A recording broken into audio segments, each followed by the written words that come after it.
Social media has a way of just shoving books down my throat. There's a select number of books that are truly inescapable. Seriously, like the chokehold they have on the internet should be studied. I will be reading several of those today because I just keep seeing them over and over and over again, and hopefully that's for good reason. I'm mainly just focusing on romance books today because that's what I'm in the mood for. Superb. To being torn to shreds.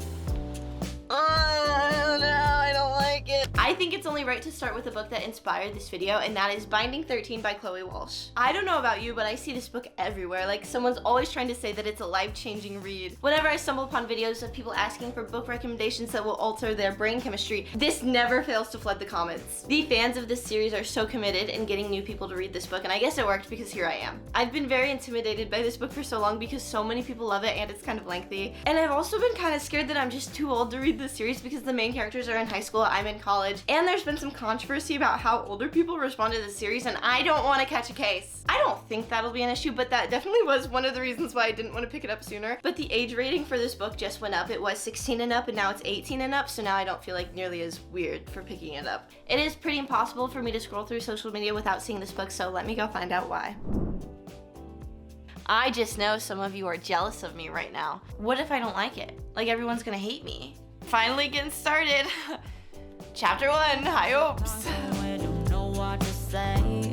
Stop and run around, oh you act like a kid. I am not your mama, just admit what you did. I got enough to do, then hang around and wait. It's pouring right now, which is perfect reading weather, but I couldn't read anymore until I talked to you about this book. I think the most pressing thing I want to discuss right now is this. Chapter 8 is titled Explosive Diarrhea. Now, as soon as I saw that, I put the book down. I'm gonna read it, but please tell me explosive diarrhea is like a metaphor. You know it's optional to title chapters. Like, most authors don't even do it. If you're unfamiliar with this book and you're just running into chapter 8 with me, this book follows Johnny Kavanagh, who has everything going for him. He's a fantastic rugby player, but he has an injury right now. Everyone knows he's headed straight to the top, so he has no room for mistakes or distractions. Not even the new shy girl at Tommen College. That girl is Shannon. She's been bullied and tortured her whole life. It gets so bad that she has to transfer halfway through the school year. She doesn't want to draw a lot of attention to herself, but that changes when she meets Johnny Kavanagh. Well, it doesn't change. She doesn't want to bring a lot of attention to herself, but she's linked with him pretty early on because they have a complicated friendship. The back says he wants to save her, she wants to hide, she's damaged, he's determined. Fate brought them together, love binds them. Let me tell you, chapter 1 was a little rough for me, and I wasn't expecting it to be.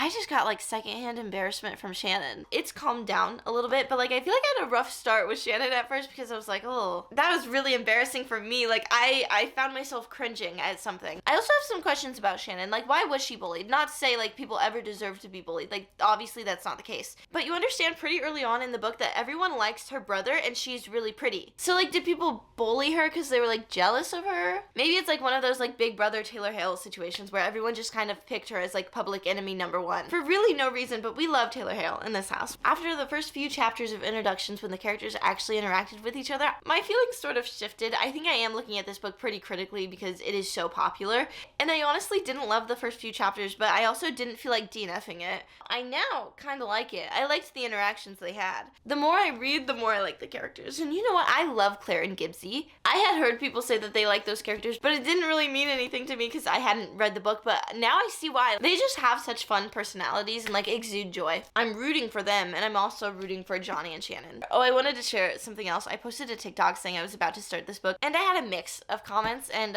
some of them were people that were jealous that I was reading it for the first time. Other people were wishing me good luck, and then of course I got a comment telling me to check the trigger warnings, but I'm not gonna do that. I probably should, but I'm not gonna. You know, I'm ready for this book to ruin me, honestly. I can feel you. Johnny just said he's a dog lover. Like the earth moves with every step you take. I don't know you, but I want you. All I do is think of ways to get closer, to make you feel the same. I love squirrels so much. They bring me so much joy. My camera roll is filled with squirrels and my dog. We got this guy. We got this one as well. Look. It's the ripple effect.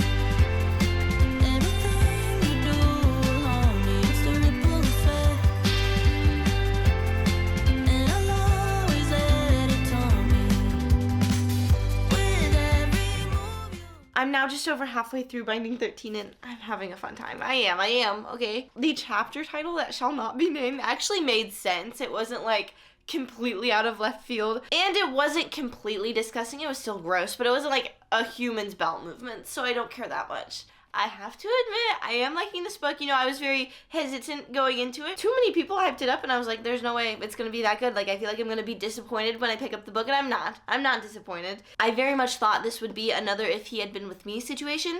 I don't like that book. The characters aren't even likable. They're not likable at all.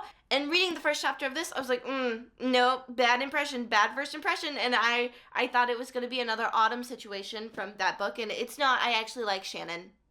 Shannon is likable, not in chapter 1. I think chapter 1's kind of weird. But I've since gotten to know a little more about Shannon, and I like her a lot more. I think this book does a good job mixing, like, the serious moments with, like, the lighthearted, funny moments. There's still so many times in here that I laugh. Gibbsy is just so funny. Why is he so funny? Why does he have the right to be so funny? He was written by a woman. I love the way, like, Gibbsy just interacts with everybody. His, like, personality just, like, meshes so well with Johnny's because they're like kind of opposites in a way. I pretty much like all the characters that you're supposed to like. You know, there's always characters that you're not supposed to like. But I also like Joey and Aoife, and I was actually so pleased to see the name Aoife because I've met an Aoife before. I didn't need the guide to know how to pronounce her name. I just already knew. I feel like this book has to get like kind of dark in these pages because why does everybody say that this book wrecks them? If people love this book so much, something really emotional must happen. And I'll tell you my predictions. I think Shannon. I also think mark my words. The pacing in this is quite interesting because it's a long book. Like, no one can say that this book is not long. It's extremely long. It takes forever to get through. But I somehow don't think all the pacing is that slow, and I don't really find many of the scenes to be unnecessary. The internet loves long books. I don't. Why is it that, like, every single book that, like, has a super high rating is, like, super long? I'm complaining about lengthy series as if I didn't eat up the Addicted series. It's currently Thursday at 5 p.m. This book is going to be done by Saturday morning. Anyway, I have a lot of reading to do in the next 36 hours, so I'll see you later. They tell me how it should feel till I live it, it's ideal. Time flies by. How is she always skipping school and not getting in trouble? How is she not behind on her work? Homegirl, halfway through the day, skips all the time. She'll casually just miss a week of school. And then, on our first couple of days back from said missed week, she skips the second half of the day. I didn't go back to my last 3 classes on Wednesday, and I stayed at home from school on Thursday. I knew it was wrong to skip school, but I couldn't face it. Girl, you never go! You're never there! How are they not calling your parents? 42 minutes left in chapter. I'm sorry.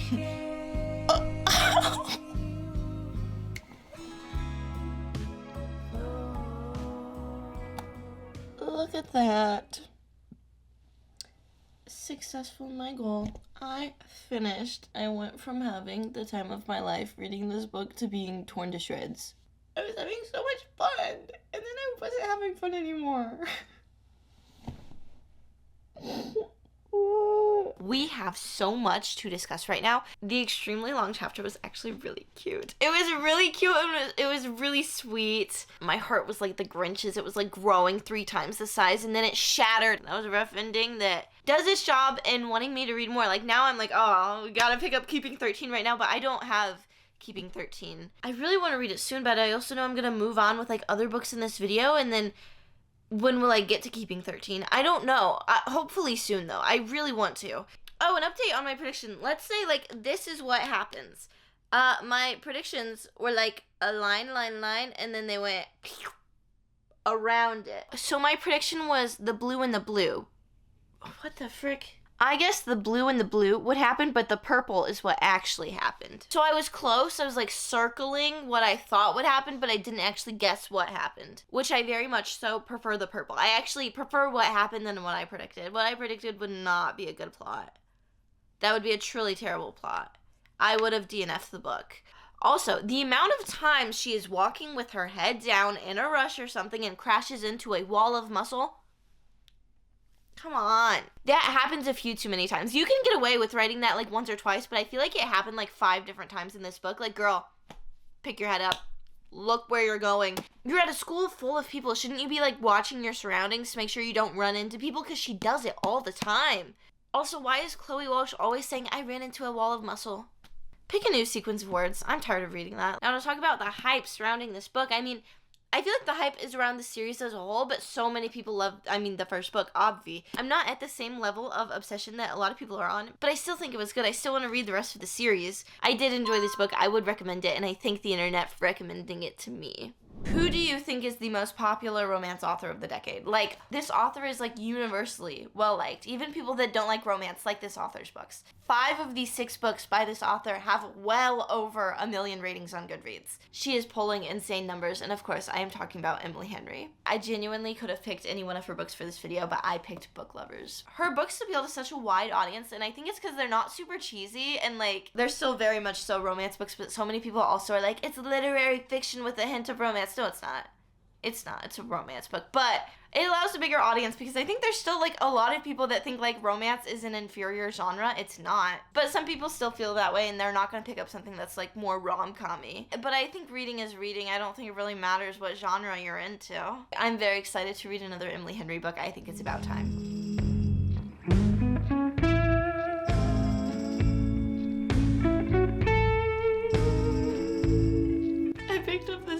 Specifically because I saw that David Cornsweet is rumored to play Charlie Lastra. What actually happened is that David Cornsweet and Emily Henry like followed each other on Instagram, and everyone's like, he would be the perfect Charlie Lastra. Like, we all know he's Charlie Lastra.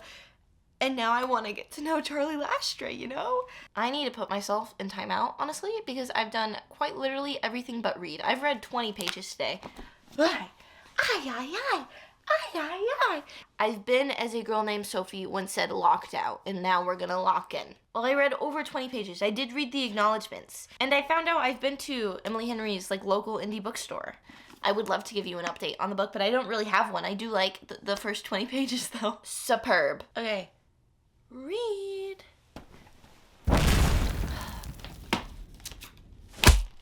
Guys, movie theaters are giving away free posters of Superman.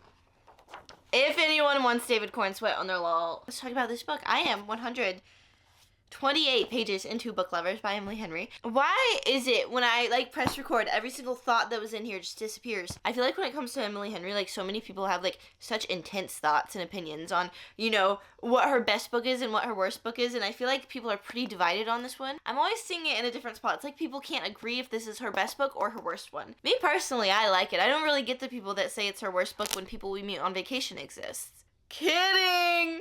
Not really, though. I really shouldn't be saying that whenever Alex is on my bookmark right now. I really like both of the main characters in this. I feel like there's a lot of times where, like, female leads in romance books are annoying. But I really like Nora Stevens in this. Like, I don't know, she doesn't annoy me at all. She's kind of a more serious city girl type. She's like, I'm kind of like the girlfriend that nobody likes in these rom-coms. There will be a city guy that visits a small town, and then he falls in love with a small town girl. He'll have like this snide city girlfriend that no one really likes, and it's like, okay, well, who cares if like he leaves her for this sweet country girl? And she's like, I'm that snide city girl. But she's not even really looking for love. She's very, like, career-centered and very driven. The most important thing to her is really just to have the bills paid, which is the case for so many people, but it's never really talked about in books. Like, I feel like people are always following their passion, but they're never doing the more responsible choice. They take a lot of risks, and in books, those risks always work out, but in real life, it doesn't always work that way. So I actually really like reading about her. I think she has a good head on her shoulders, and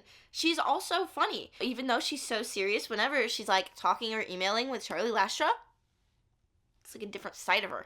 Their conversations are fun to read. I mean, Emily Henry is, like, known for her banter, and I feel like it's just so good in here. I mean, it's good in every book, right? Charlie Lastra is kind of like a similar character to Nora. They work within the same field. I think she's a literary agent, and I think he's an editor. They tend to not like the same books, so they have, like, a little bit of a rivalry going on, but they do work within the same field and oftentimes have to email each other. This book takes place in a small town, so it very much has those tropes of the city people coming to the small town, and they don't belong there. I will talk about this more later. My camera's about to die, and I don't want to lose this this file. I think you guys should be very proud of me because I just read like 130 pages in one sitting. I also bought Keeping 13 today. Anywho, let's talk about book lovers. You know this book is pretty mundane, but Emily Henry finds the beauty in the mundane. I'm 302 pages into this book, so I have around 70 left. And this is like the point where like the major conflict goes in. You know, these first 300 pages, they have conflicts, but like the big juicy stuff happens around this point in the book. I still really like both of the characters. They have not done a single thing to annoy me yet, which is like so uncommon. Usually there's someone doing something that annoys me by this point. I'd say the only thing that annoys me is that a grown woman is calling her sister sissy. If you're a grown woman that still calls your sister sissy, I'm not making fun of you, I'm making fun of Libby. She's a mother of 2, about to have her 3rd child, and she's still calling Nora sissy. Now, I don't have a sister. I can't really relate to the sisterly love in here. So don't get mad at me if that's normal. It's just that every time I read the word sissy, it takes me out a little bit. I'm like, oh, you're too old to be saying that. Seriously though, every time I read that word, I am taken out. Like, I can't help it. Like, I wouldn't bring it up if it wasn't a problem. Bringing this back to the mundaneness, I feel like a lot of people wouldn't like it because it's not plot driven. It doesn't have like a super strong and heavy plot. I feel like it's very much character driven, which could be seen as boring, but I don't really mind it. But now I understand better like the divide between Emily Henry fans on if this is her best or worst book. I think it's evident Emily Henry had something to say through her character Nora. And what I mean by that is that we all know Suzanne Collins, the author of The Hunger Games, only ever writes when she has something to say. That is often represented by a couple dozen kids dying, but I think Emily Henry just had a message for girls that have different dreams. It's like she gave a side character a main character role and is giving a voice to this character that doesn't usually have one. I might be reaching and looking too far into this, but I value what she's saying. Now I'm gonna go to the movie theater for like the 7th time this month. It's my second home at this point, and then I will finish up this book. Would you believe me if I told you I've read 3 books since we last spoke? You shouldn't, it's a lie. But I did finish Book Lovers. I read like 20 pages of this before going to the movies, and then I guessed the ending and was so confident in my guess that my brain like mentally checked out of this book and I like didn't pick it up again for like several days. But I did end up finishing it, and what do you know? I guessed correctly, which I feel like anyone could. Like, I was so close to the end. If you didn't see it coming, you must be... I'm not gonna finish that sentence. I think the ending was just like underwhelming. I ended up giving it 3.75 stars. I think for the majority of the book, I thought it was gonna be a 4-star read, and then I got bored.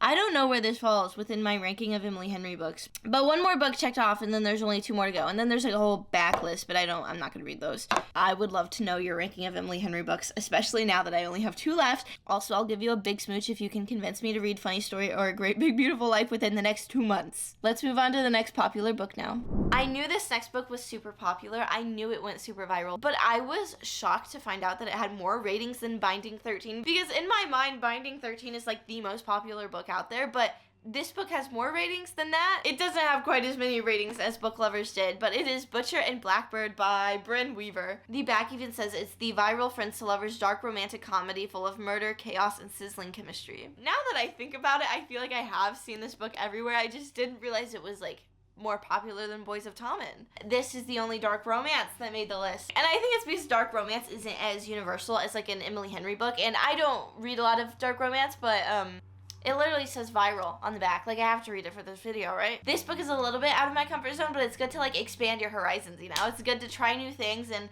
I'm gonna try new things with this book. Even the about the author says, #1 New York Times and USA Today best-selling author and TikTok sensation with works sold worldwide in over 18 languages to date. Brynne Weaver has traveled the world, taken in more stray animals than her husband would probably prefer, and matured her love for dark comedies, horror, and romance in both literature and film. They're really trying to push this whole "this book is super viral on TikTok, you should go read it" thing. Honestly, that's probably one of the best ways to sell a book right now, so kudos to them. Anyway, let's get reading Butcher and Blackbird. Woo!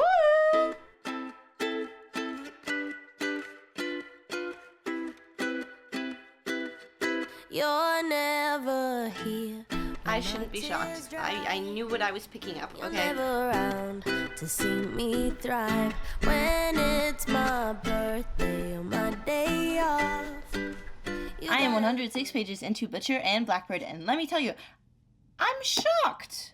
I was very hesitant reading the first couple of chapters, thinking, oh, I don't know that I don't know that I can just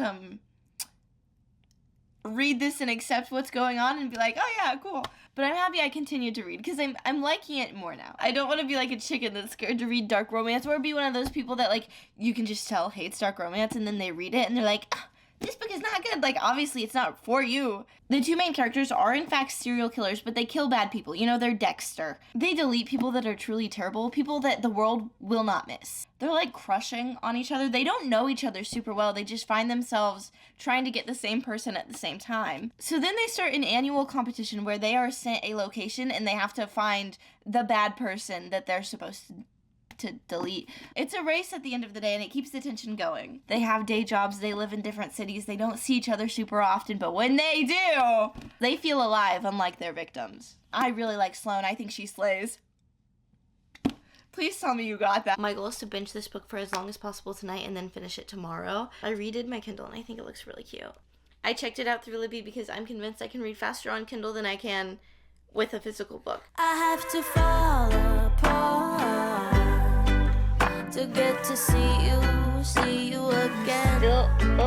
You only have a heart when mine is bleeding, some kind of friend. My brother is blasting music right now, so here we are. I am 211 pages into Butcher and Blackbird. The characters will do like these truly terrible, gruesome things that like feel inhuman and then be insecure. How are you gonna do that to a person and then an hour later be like, I don't even know that he likes me? I've learned some backstory stuff about the characters and why they make certain decisions, and now it makes a little more sense, but still, one of the villains I was reading about last night freaked me out like crazy.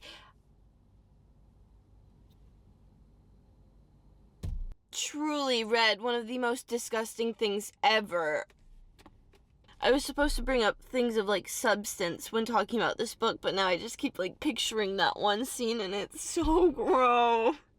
Oh, no, I don't like it. My skin's crawling. There have been several moments within this book where I question why I picked it up. I think the idea of a dark romance seems, like, kind of fun in my head, and then when I'm actually reading it, I'm like, is kind of how it always goes. But I'm like, yeah, I can do this.